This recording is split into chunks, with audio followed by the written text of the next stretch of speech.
ഓം ശ്രീ ഗുരുഭ്യോ നമ.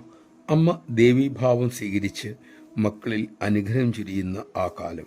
അന്നൊക്കെ അമ്മ ദേവീഭാവം കൊണ്ടിരിക്കുമ്പോൾ ഒരു ബ്രഹ്മചാരി കളരിക്കു മൂലയിൽ ധ്യാനത്തിലിരിക്കും. മണിക്കൂറുകൾ അങ്ങനെ ഇരിക്കാൻ അദ്ദേഹത്തിന് കഴിഞ്ഞിരുന്നു. അമ്മയെ പരിചരിച്ചുകൊണ്ടിരുന്ന ഒരു ബ്രഹ്മചാരിണി ഇങ്ങനെ ചിന്തിച്ചു, ഭാഗ്യവാൻ, എത്ര അഗാധമായ ധ്യാനം! ഞാൻ ജപിക്കാനും ധ്യാനിക്കാനും ഇരുന്നാൽ മനം പായും, ഏകാഗ്രത തീരെയില്ല.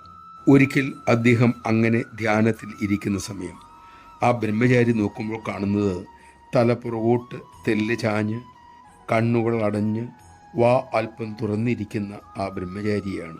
അവർ ഭയന്നുപോയി. അദ്ദേഹം സമാധിയായിപ്പോയി എന്ന് തന്നെ അവർ കരുതി. അവർ പരിഭ്രമത്തോടെ അമ്മയോട് വിവരം പറഞ്ഞു. അമ്മ തിരിഞ്ഞു നോക്കി. തിരുമുഖത്ത് കുസൃതി കലർന്ന മന്ദഹാസം. അമ്മ ഒരു മിഠായി എടുത്ത് ബ്രഹ്മചാരിക്ക് നേരെ എറിഞ്ഞു. അത് കൊണ്ടു. അദ്ദേഹം സമാധിയിൽ നിന്ന് ഉടൻ താഴെ വന്നു.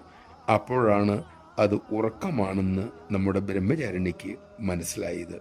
നമഃശിവായ. നമ്മുടെ ചിന്തകൾക്കനുസരിച്ച് നാം ബാഹ്യലോകത്തെ കാണുന്നു, വിലയിരുത്തുന്നു. പലപ്പോഴും അത് തെറ്റായിരിക്കും.